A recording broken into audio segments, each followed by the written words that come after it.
In these challenging times, when we invite a speaker, be it for a conference, a key meeting, there are certain needs we have. If you're like most of my clients, when they bring on a speaker, they want them to be relevant, they want them to be entertaining, and yet they want them to help people think and feel in a different way.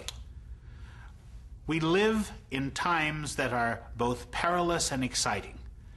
We live in a globally interdependent economy, and the need of the moment is to be able to help teams deliver practical results while enrolling them, developing them, and releasing their passion to do so. Our keynotes and speeches are drawn from my background, our 14+ years of global experience, and all that we've learned from top companies just like yourself. Let me take you a little bit behind the scenes.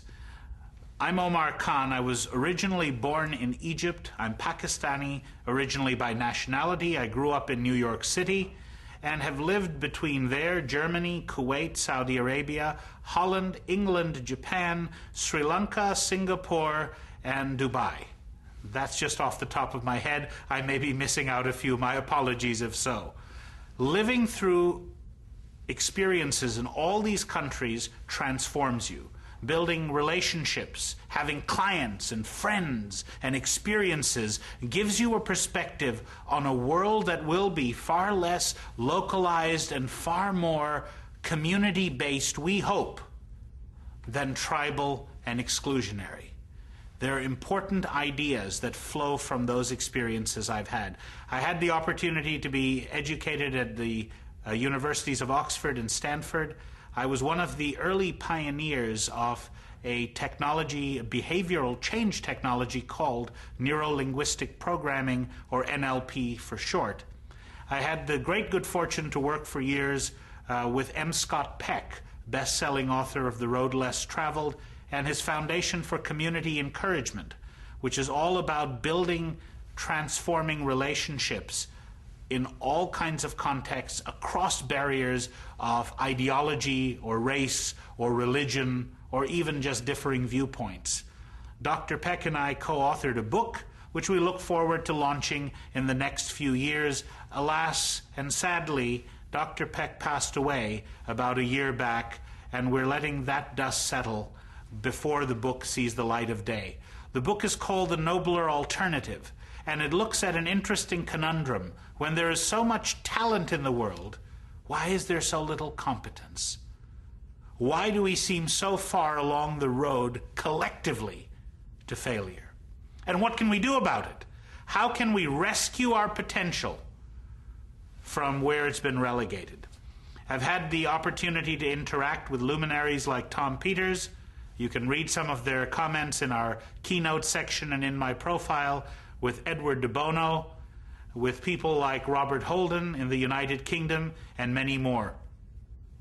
We have worked as consultants for Business Week's CEO Forum, and I've keynoted there many times. One of our key clients on the speaking circuit had been YPO, for whom I've spoken in at least 15 different locations, and had the pleasure of being evaluated by them as an all-star, their highest rating. I've had the opportunity to work with the Sri Lanka Anti-Narcotics Association, a UN-approved charity, who used a lot of our methodologies to help with self-esteem building as a way to combat drug use in the grassroots communities of Sri Lanka. I've spoken at many interfaith seminaries around the world and have had a chance to help people build bridges across different faiths and beliefs and ideas. We worked briefly with the U.S. State Department after 9/11, trying to help them craft communication strategies to win hearts and minds. Sadly, after an initial flirtation with that, the world moved in a different direction. However, resonances of that approach continue to be heard in the media and elsewhere. We also made a contribution to helping Homeland Security here in the United States update some of their clearance procedures for foreign travelers who are lawful travelers, hopefully now providing less inconvenience to those coming to these shores. My written work has appeared in the Washington Post and Across the Board magazine, in Peter Drucker's Leader to Leader, Executive Excellence magazine, Consulting magazine, Strategy and Leadership, and a slew of other publications. 2 books have been published, the most recent being called Timeless Leadership, which was published at the behest of my clients who wanted some place to read all the articles we've produced over the years in our subscription-rich newsletter that goes out once a month. That just gives you a sense of the smattering of backgrounds and experiences that we'll bring to bear when I hopefully have the opportunity to engage with you and your team to ignite and energize them to deliver the kind of leadership the 21st century requires. Some of our key clients include companies like 3M, American Express, the Ritz-Carlton, Singapore Airlines, Unilever, Johnson & Johnson, Maersk Shipping, HSBC Bank, and countless others. We'd love to include you in that list and earn the right to be partners in your progress.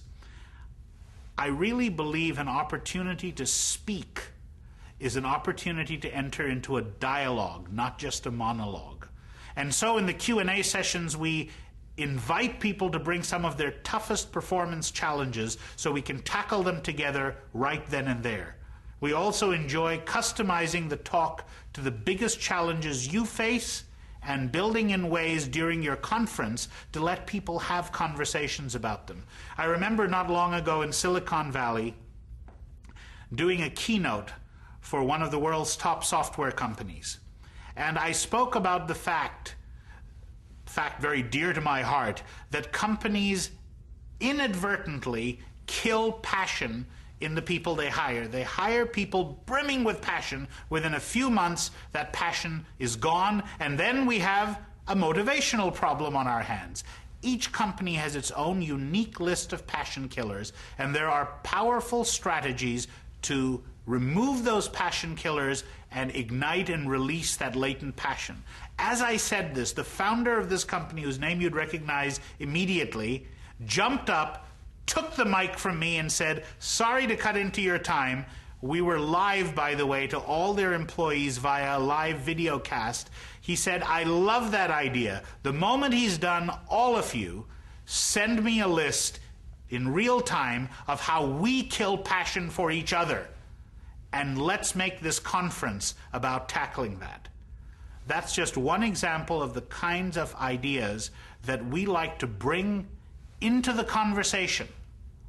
And the biggest tribute we had from that company and that leader was an email that said, "That conversation continued long after you're gone and is building up momentum and steam long after the conference has been left as a pleasant, inspiring memory."